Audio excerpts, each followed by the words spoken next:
Well, I know he's the one that healed my broken heart. And Yeah. one thing I can say, he was a way maker. I mean, I was too young to be a widow.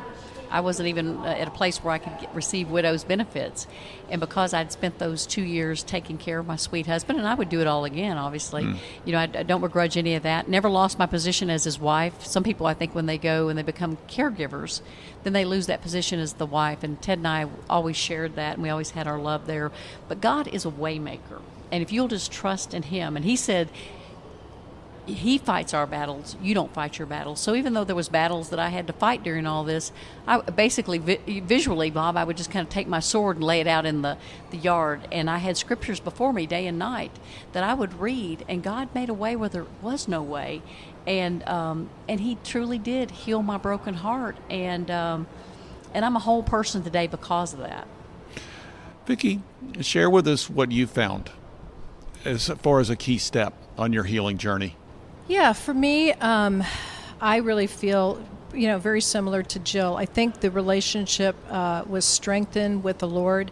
And when you go to bed at night, you're sleeping by yourself, you're eating by yourself. Like I said, at the end of the day, it's just, you and Jesus. So that was a time for me to get very close to the Lord and to really lean in to him and to ask him, okay, God, I mean, why? I don't understand. A lot of these things were out of my control. And, you can continue to get in that phase of constantly questioning, but you come to a place where you just trust that God has a greater plan and that he's got a great purpose in your life. So I continued to just strengthen my relationship with the Lord and lean in and ask the Holy Spirit to really help me and to guide me. And he's the best counselor you could ever have.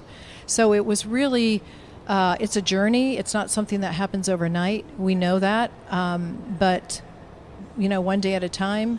God says, a good man's steps is ordered by the Lord, and I love that. So I knew that staying in His Word and staying faithful to Him and to trusting Him each and every day, that God would have good things in store.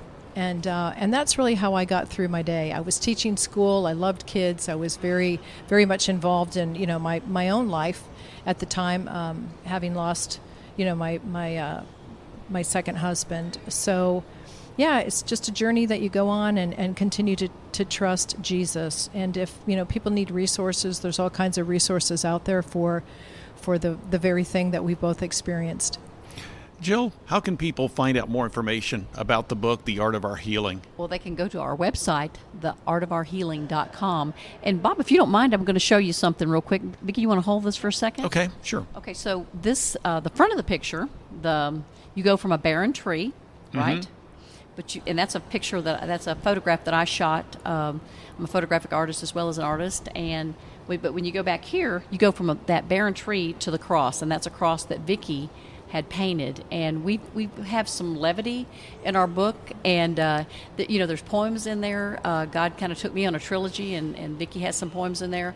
So we really, truly, our heart for this we didn't write this book for our healing because God had already healed our broken hearts. It was for others, for widows, for those that have lost from suicide. So truly, this has been, we say this is God's book. Yes. He put us together for such a time as this. And that's our purpose, is to show, for people to go to Jesus, the only one that can heal your broken heart.